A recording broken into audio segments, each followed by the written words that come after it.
It's time for our discovery of the week, and today we have with us Aretha Amma Sarfo-Kantanka, and she's got an amazing story, done so many things, and is doing some pretty wonderful things as at now. And I want to introduce her and then have a conversation with her. Amma, good morning. Good morning. How are you? I'm great, thank you. Fantastic. It's good to have you here. So, when I was reading up about you, one of the catchphrases that caught my eye was serial entrepreneur. And I thought to myself, look, this entrepreneurship thing, and I'm an entrepreneur myself, so it's already challenging as it is to do, the one thing that you find yourself doing. How did you get into first of all, tell us, how did you get into entrepreneurship? Well, unfortunately, as according to my mom, I was supposed to be a doctor. I went to NYU for pre-med, but I decided that, writing and, building brands was what I really wanted to do. That was more fun. That was a lot more fun. Okay. So that's how I finally got into, started with writing for magazines and stuff like that. And then I started my own company. Okay. Basically PR, marketing, advertising company in New York. And it's been over 20 years and continuing. What was your most challenging moment, would you say? Every moment is challenging for an entrepreneur because people don't realize you don't have office hours. So at any time of the day and night, somebody's calling you. And also people don't understand that even though we work for ourselves, our clients we actually work for our clients. So if a client is not doing well in business or whatever, that loses you money as well. So people don't understand that about entrepreneurs. They just think we're some big CEOs sitting there and just making all this money. But we actually are workers. Yeah. Okay, so now take us back into history a little bit. How you began so usually it's baby steps. What were some of those experiences like, at the very beginning? And then we'll come back and talk about what you're doing today. Okay. Yeah. Well, first of all, I finally got into this company called Doll House in New York, which was a fashion company. Okay. Randomly, I was working for a finance firm who was paying me great and everything, but it was just boring. So I saw this company and I just looked them up. I bought a pair of their jeans. I loved it. It was the first time that I actually found jeans that fit me. So I was like, oh, this is a new company. I want to work with them. I wrote them an email and said I wanted to work with them. They loved the email. They called me.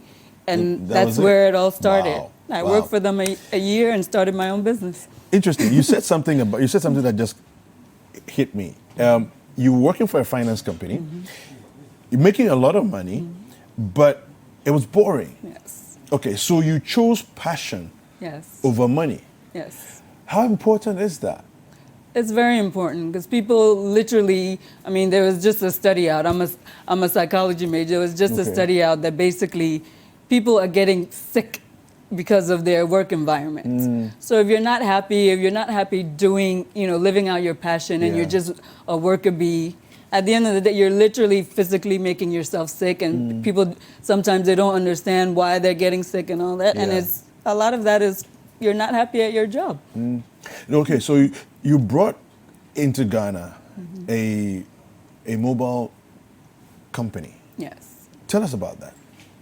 Well, this was one that, a group of friends in New York, we took over 5 years to even get the prototype. And finally, we brought it to, and the whole idea was to come to Ghana with it and, actually start a factory in Ghana. Okay. But unfortunately, that didn't happen. Okay. So tell us, what were some of the challenges that you went through in the whole process? And the whole process is basically, I was on the PR marketing end. So the biggest process was actually creating this phone in terms of, we were building it in China. But, everybody, when they hear that you're coming to the African market, they want to give you cheap phones. But we made sure that it was based out of New York, it was based out of the US, so that we were getting a quality product. Yeah. And so in terms of coming back and bringing the business here, why didn't it fly? internal stuff, and also just the nature of promises in Ghana that don't pan out. Yeah, yeah. All right. Now, I know you've also been affiliated with some big names in Ghana in terms of celebrities in Ghana, Azuma Nelson being one of them. Tell us what you did with Azuma Nelson. Well, in, I believe, 2011 or 2012, people know that Azuma Nelson is part of the Hall of Fame in the U.S. Yes. And at the time when he was inducted, he was actually not there to receive it. Okay. So years later, he was sponsored by Geodrill, who paid me to bring him there, and we were actually doing a fundraiser for his Azuma Nelson Foundation. Yes. So we finally took him there to the Hall of Fame, and that year Mike Tyson, Sylvester Stallone, and other big names were getting inducted. But everybody saw Azuma, and it was like the greatest guy ever. Wow. Wow. How was that moment like for you, though? It was amazing. Knowing that you had been a central part of making that happen. For me, it was amazing because I've known about Azuma all my life, and to get to work with him, and then to just on a personal level, he's the funniest guy that people don't, when you see him, he looks serious, but he had us laughing, crying in tears, like the entire time. And just to see the admiration his fellow boxers had for him was beyond amazing. Wow. Now, you also did some work with James Barno. Yes. Take us into that as well. He actually, randomly, I graduated from NYU, and one Deb Willis, who is, a head at NYU photography, she was doing an exhibition and, about black photographers all over the world. And I went, and then out on the screen came James Barno, Ghana. And I'm like, what? I never heard of this person. So I went, at the time I had a blog, so I went and researched him and did a blog about him.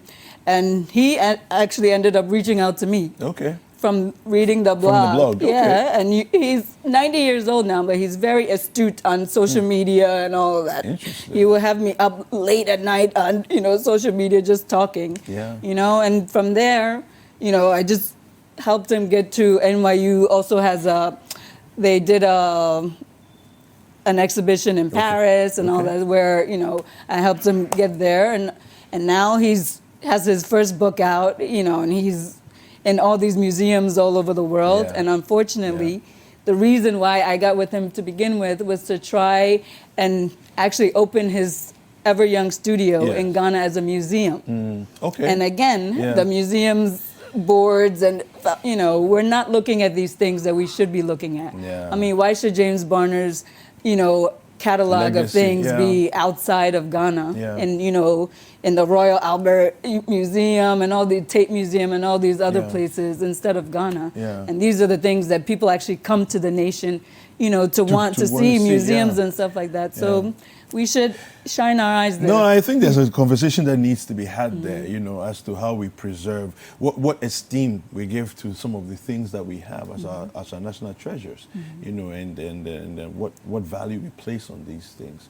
But talk to us about Classics in the Park, bringing the old classic movies to, people in their localities. Yes, well, first, Africa Film Society was actually founded by Blitz Bazawele, who was the filmmaker that made The Burial of Kojo. And so for him, Classics in the Park was a offspring for what Africa Film Society was about. And what we do is we bring classic films from Africa and the diaspora. And every single last Saturday of the month at Akolabone Park in Osu. Okay. So, and basically we wanted to preserve and also to reimagine, our classics where, we all used to go to the park to watch films and cinema. Cinema in Ghana was a great thing and a big thing. And we've all but closed our eyes to it. So that's what Classics in the Park is basically about. It's a family-friendly, date night, great thing to bring your people to. So we want more and more people to come. Okay, so it says Akolabone Park in Osu. In Osu. Okay. Yes. Every last last Saturday of the month. Okay. And I just wanted to say that this Saturday, was supposed to be showing, and we had to cancel because it's going to rain. Unfortunately, the forecast is not allowing us. But our next one will be November 30th, and it's actually showing another film like by Atoyani, and it's called His Majesty's Sergeant. I'm sorry. His Majesty's Sergeant by Atoyani, and it was basically about the contribution of African soldiers during World War II. Okay. And we're actually going to have for the Q&A Dr. Hess, who was actually Nkrumah's personal photographer. I see. And he's also the photographer on the film. Okay. And for December, which closing out the year of return, we're going to show Haile Gerima's Sankofa, which everybody knows, nice. and of course fits perfectly with the year of return theme. Nice. In your journey through all the different things that you've done, what would be one of your highlights? Something that you would say it was completely worth it getting into this project. Into which? This specific? Any of the exciting things that you've done, I feel like the independence of it, my whole journey, I mean, there's been obstacles, there continues to be obstacles, but the independence and knowing that I'm following my passion, to me is always going to be worth it. What would you say to young people who are out there, they're listening to you, they're watching us here, and they're saying to themselves, well, I want to do this. I have an idea. I want to get into that. How do they embark on the journey, and how do they you can't circumvent challenges. You would have to go through them. But how do they survive the challenges that by all means will come and make it big? First and foremost, you have to believe in yourself. Okay. Because if you listen to everybody else or wait for people to praise you and push you, and it's always going to be a downfall. Yeah. Once you believe in yourself, do your research, and follow your passion. If you know it's something that you love, and just keep pushing. Keep pushing. I mean, there were so many times when I wanted to give up on a lot of things, but I believed in myself and knew what I could do, so I continued. Some of the big brands you've worked for, based in Europe and so on, and US and Europe and all that. What were some of your experiences working for them in terms of the positive, what do I say, best practice things that we can learn from in Ghana, working for some of these big names? Well, one of the greatest things I learned, I hate to put it this way, but I worked in the fashion industry mostly. A lot of the companies are owned by Jewish people. And people. Yes. Okay. And I was, one of the only black people to doing PR, advertising, and marketing. And what I noticed is no matter what, if we're doing a show production, they made sure they had a whole list. Their family members, people in the community that they would give jobs to. And we don't do that enough in terms of collaboration. Jobs as in what? If I'm doing a fashion production, anybody from the person who's printing the invites to the person who is, bringing the chair to the person, it's all part of their community. I see. And we don't challenge ourselves to do that, because that's how you nation build, and that's how you build community in terms of finance, in terms of, everything. But some people say that family and friends destroy business. I mean, it depends what kind of family and friends you have, right? Okay. Not everybody is going to be good, but you also know, and now when I say family and friends, it's not necessarily that is their actual family and friends, is that people in their community that they know can do these jobs. Okay. And therefore the money continues to circulate in their community. Okay. Instead of us always taking it out. So you're looking first of all at community, then you're also looking at competence. Yes, absolutely. How do you not run into a situation where you're doing, what do you call it, a nepotistic type of, situation where it's like, because I know you, so I'm giving it to you, whether you're going to bungle up the job or not. See, and that's where competence, comes into because if they don't have, the competence, you don't give them the job. People, no matter what, most people in the world, anywhere you are, the way you get your job or the way you get anything in life is from people you know, no matter what. I mean, we can never get around that. So you're competence. But what you're saying is that whom you know, which is a phrase we use well, open the door. But you also have to but be you able have to to prove deliver. yourself. Yes. Okay. Now, the challenge of an entrepreneur, okay, is mostly, I mean, at least from my experience, is funding. Okay, one of the biggest challenges is funding. You can start your business with nothing from the beginning, but at a certain point, you want to scale up, and then you need funding. Do you have any experience with how to present yourself, present your business in such a way that you get favor, you know, in terms of those people who can finance you? You'll be shocked as how many, depending if you're a woman, if you're this, if you're that, all these, there's so many little things, you know, that actually funding is available just because of those things. So you have to actually do your research and also learn about collaboration. You never know who you will collaborate with, and because of them, you will get the funding. Okay. So we can't just, you know, if you always want to do everything your own, and be in isolation, you'll be in isolation. Explain in a bit more detail when you say collaboration, because one of the things I realized that people have a problem with is the stealing of ideas. Yes. Okay, so if I'm collaborating with you, my greatest concern is I hope she doesn't run off with my idea, you know. And yes, we'll be working together, not knowing that on the side, you've already started another deal with the idea that we brought to the table. And every time we sit and have a meeting, all the things we pen down in the meeting go off to feed, you know, another business that's going on the side. How do we go around this challenge? Well, first, if you're going to collaborate, make sure you have it in writing. You know, make sure you put things in writing. And, you know, you have to, no matter what, things will happen. You have to trust and have things in writing. And collaboration doesn't mean I'm doing all the work or I'm bringing everything to the table and you're not. No, collaboration means we're 50-50. You have something that I need, and I also have something that you need. So if you're without me, you're not going to go forward, and without you, I'm not going to go forward. So you have to, you have to be on a fair, even platform, and make sure you have things in writing. It's important. Tell us about brand alignment. I notice it's something that you've done quite a bit of, taking clients' brands and aligning them with, let's say, bigger brands, you know, and giving them, pushing them up. You know, how are you sure that this alignment you're about to do, this connection you're about to do, is not going to blow back in your face? Well, you have to start on knowing the brand and the principles. Like I did a lot of, you know, we were one of the first people way back then to do a lot of music and fashion alignments in America.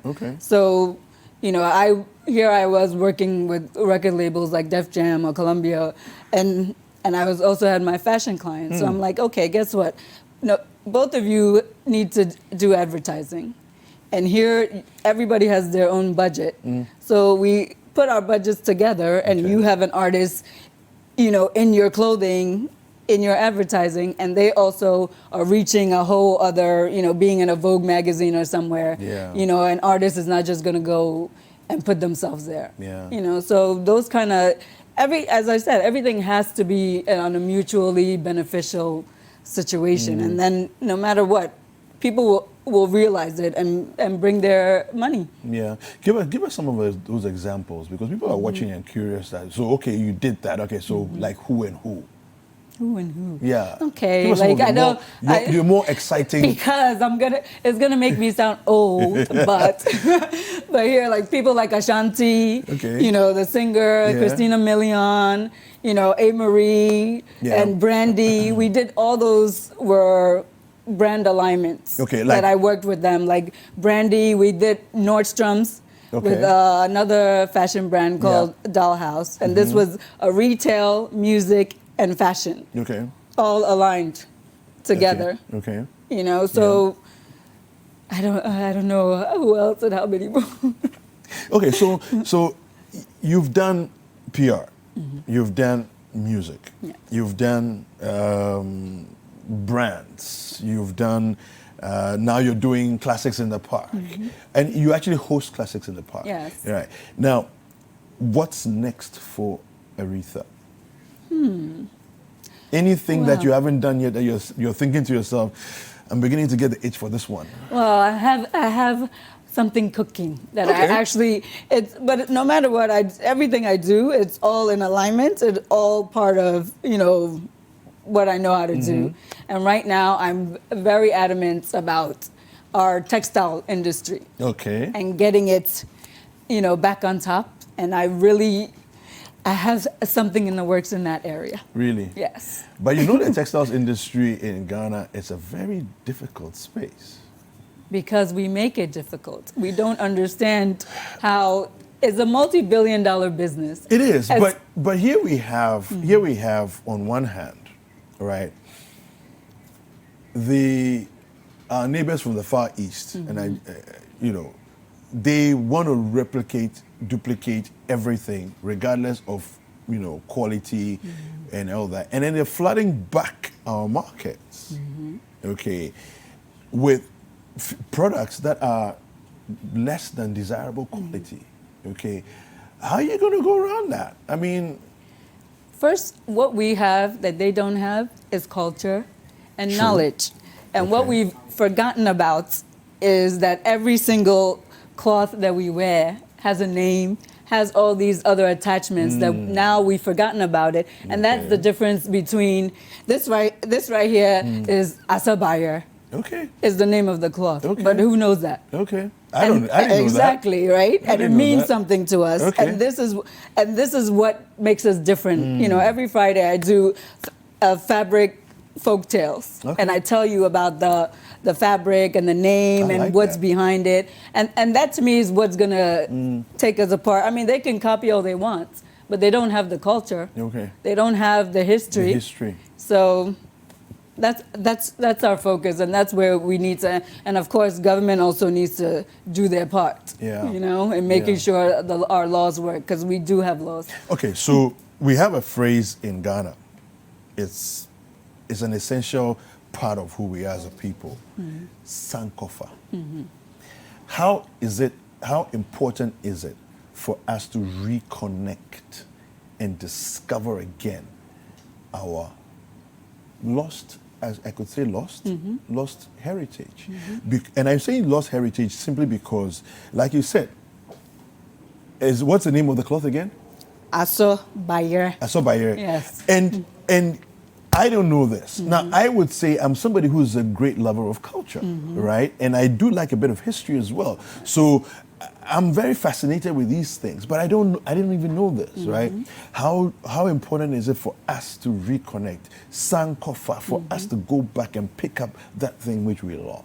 It's extremely important, and that's why this whole year of return, it shouldn't be just about the diaspora. It's also about us returning, and this should be also our year of return. This is interesting. To ourselves. So we ourselves need to return to ourselves. Wow. In the way, for me, coming back home and being able to eat fresh food, the whole world is looking at organic, and we've been organic from day one, but yet we want to flood our homes with McDonald's, KFC, and all that things, while the whole world is in demand for organic.